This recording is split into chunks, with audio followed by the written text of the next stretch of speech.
Bonjour à tous et bonjour à toutes. J'espère que vous allez bien, en tout cas du mieux que vous pouvez, dans cette grande période de turbulence, de nettoyage en profondeur, de changement de conscience. Et nous sommes tous concernés, bien sûr. Pas d'exception. Alors, aujourd'hui, à la lumière de la conscience, j'ai très envie d'aborder un thème qui me tient à cœur, car de par mon expérience d'accompagnante, il concerne tous les êtres humains, sans exception. C'est de mon point de vue une des plus grandes causes de souffrance et aussi de non-amour de soi. Il s'agit de la culpabilité. Alors, qu'est-ce qui se cache sous ce terme ? Il faut d'abord apporter une précision importante. Il y a une différence entre coupable et se sentir coupable. Être coupable, par définition, si on regarde la définition d'un dictionnaire, c'est avoir enfreint la loi ou avoir eu d'intention de nuire à autrui. Et ça, c'est le rôle du système judiciaire. Lors d'un procès, le juge détermine si la personne est coupable. Se sentir coupable, c'est tout autre chose, car cela se passe entre nous et nous. Nous devenons notre propre juge. Nous nous accusons de toutes sortes de choses. Et ça se passe dans notre tête. On pense, c'est ma faute, j'aurais dû, j'aurais pas dû, je devrais peut-être, etc., etc. C'est une histoire qui se passe en nous. Ici, c'est donc du sentiment de culpabilité dont nous allons parler. Alors, il existe deux sortes de situations qui créent ce sentiment. La première, c'est la culpabilité vis-à-vis des autres. La personne se sent coupable parce que l'autre est malheureux, parce que l'autre souffre, parce que l'autre a une mauvaise réaction.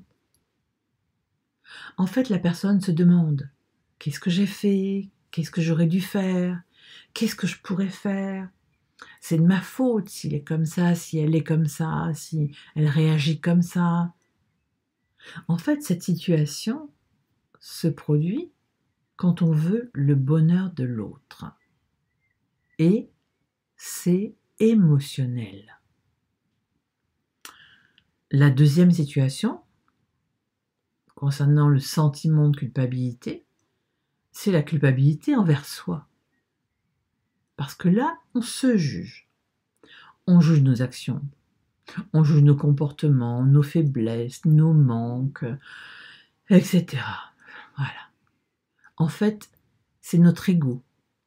On en a bien parlé. C'est notre ego qui nous dit « c'est jamais assez bien, c'est pas bien ce que tu fais. Tu aurais dû, tu devrais, il faudrait, etc., etc. » On s'accuse. Et on s'accuse de plein de petites choses. Nous nous jugeons selon un système de valeurs, un système de référence. Mais ce système n'est pas le nôtre. C'est celui qu'on nous a appris. C'est celui qu'on nous a imposé. Et là, on est uniquement dans le mental. Alors, on va développer maintenant l'origine de ce sentiment. Eh bien, l'origine du sentiment de culpabilité, c'est notre histoire d'enfant. Et plus précisément, l'éducation. Quand on est enfant et que notre comportement affecte notre parent, systématiquement, nous nous sentons coupables. L'enfant se le reproche. Je vais me reprocher de quoi ? De ne pas satisfaire mon parent, de le décevoir, de ne pas être l'enfant parfait, de leur causer des soucis, voire de les faire souffrir. Ça va très loin en fait. Alors bien sûr, en arrière-plan, comme on a déjà parlé, c'est la peur de ne pas être aimé.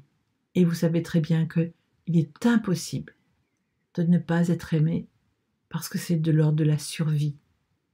C'est trop lourd de conséquences. Nous devons survivre. On constate souvent chez les personnes qui ont eu des parents très exigeants que ces personnes se justifient sans cesse ou s'excusent tout de suite avant qu'on leur reproche quoi que ce soit.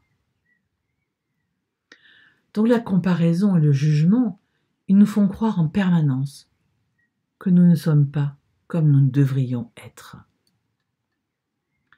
Dans ce système, on ne nous a pas appris à être responsable de notre bonheur.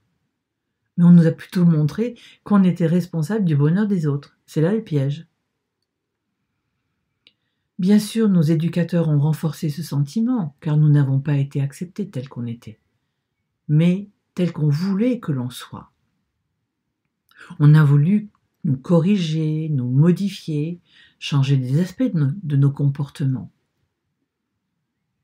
Et cela continue bien sûr plus tard dans notre travail avec nos patrons.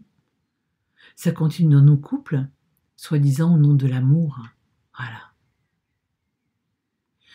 La société, elle nous incite à ressentir de la culpabilité. Elle nous enferme dans des rôles qui sont normés. Et si on sort de cette norme, de ce rôle, eh bien nous nous sentons coupables. Être une bonne mère, être une bonne épouse, être une bonne employée, ce sont des rôles. Tout ça est bien inscrit en nous, dans un système de référence, hérité, personnel, sociétal. On part ainsi dans la vie, vous comprenez bien, avec ce germe puissant de culpabilité. Et ça, c'est une déformation quasi permanente. Prenez conscience de ça. Alors, je voudrais vous parler maintenant des conséquences de ce sentiment. Je vous l'ai dit tout à l'heure, c'est avant tout le non-amour de soi, donc une grande cause de souffrance. Quand on s'accuse de quelque chose, qu'on se fait des reproches, c'est qu'on ne s'aime pas tout simplement. Quand on ne s'affirme pas pour faire plaisir à l'autre, quand on se sent responsable du bonheur des autres, on ne s'aime pas. On met les autres avant nous. On les place avant nous, avant l'amour qu'on pourrait avoir pour soi. Tant qu'on vit tout ça, on ne s'aime pas et on ne veut pas être aimé. C'est ça aussi qui est important à comprendre. Parce que si je ne m'aime pas, je ne veux pas être aimé. Si je ne m'aime pas, je ne peux pas recevoir de l'amour. Parce que même si l'autre nous comble d'amour, on ressentira toujours ce vide en nous. Car ce vide d'amour de soi, ne peut être rempli que par l'amour de soi. Dans les relations, la culpabilité est un levier de pression sur l'autre. Par exemple, quand un parent se sent coupable, l'enfant va appuyer sur cette blessure, sur ce sentiment, pour obtenir quelque chose, pour faire pression. Parce que par culpabilité, le parent va céder, à un moment ou à un autre. Il donnera ce que l'enfant veut. Et vous comprenez bien que ça devient de la manipulation. Autre conséquence de ce sentiment, eh bien, dans les relations, on va devenir de plus en plus dépendant, on va devenir de plus en plus peureux, car la culpabilité engendre la peur. Plus tu te sens coupable, plus tu as peur d'être accusé, plus tu as peur d'être jugé. C'est un vrai cercle vicieux. On devient dépendant des autres, dépendant du regard, dépendant du jugement, dépendant de ce que les autres pensent de nous. Pourtant, il est une vérité qu'on ne peut ignorer. On est venu sur cette terre pour apprendre à s'aimer. Ça commence par là. Alors, comment sortir du sentiment de culpabilité ? Eh bien, la première chose, c'est prendre conscience. Prendre conscience que c'est notre mental, notre ego, qui nous traîne dans des mémoires du passé, dans des enregistrements archaïques, dans des enregistrements obsolètes, qui ne sont pas nous.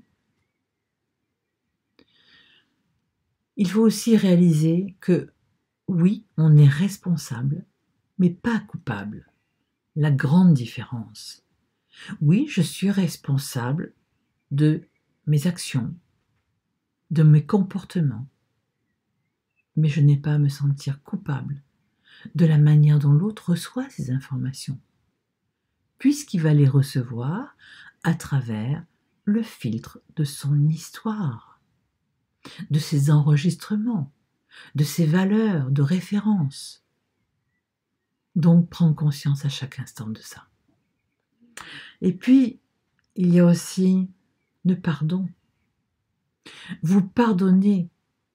Vous pardonnez car vous n'étiez seulement pas conscient de la conséquence de vos actes à ce moment-là. Souvenez-vous que nous faisons tous du mieux que nous pouvons au moment où nous le faisons. Et enfin, regardez vraiment avec objectivité la réalité du moment, la réalité de maintenant. J'ai envie de terminer cette présentation par un témoignage personnel. Enfant unique et non attendu, j'ai enregistré dans le ventre de ma mère, nous en parlerons dans un autre podcast de l'enregistrement de nos programmes de souffrance. Donc j'ai enregistré dans le ventre de ma mère que j'étais un problème, que j'étais un souci pour mes parents. Et même si j'ai été aimée plus tard, mais là dans le ventre, j'ai enregistré ça, car je n'arrivais pas au bon moment dans leur vie. Inconsciemment, je me suis donc donné la mission de rendre mes parents heureux pour compenser le souci que je leur causais et pour être certaine, bien sûr, de recevoir de l'amour. J'étais donc une enfant gentille, attentive aux autres. Quand mon père est devenu dépressif, je n'ai eu de cesse que de le soulager, de lui donner une bonne raison de vivre.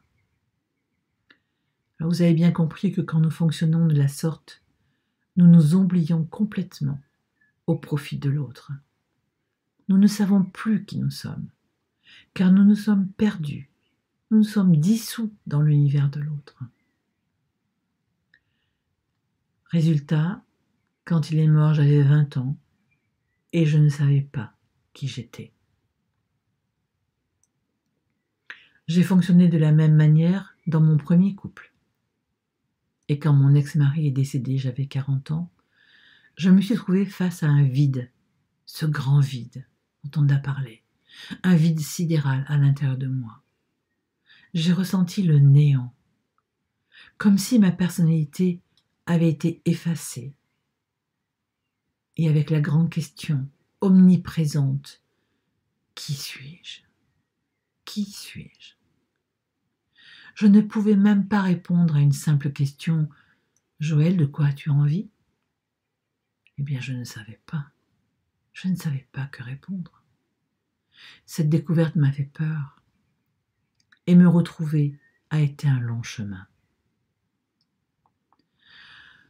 Alors, pour conclure, souvenez-vous bien, ce sentiment de culpabilité est dangereux. C'est un poison que nous nous infiltrons doucement en nous et qui nous fait perdre toute conscience de qui nous sommes. Alors apprenez à vous observer, apprenez à vous aimer un peu plus chaque jour et à vous faire respecter dans l'unique que vous êtes. Oui, tout cela prend du temps. C'est un chemin d'introspection. Il faut du temps, de la patience, de la bienveillance à chaque jour. Je vous souhaite de faire ce chemin car il va alléger considérablement les souffrances.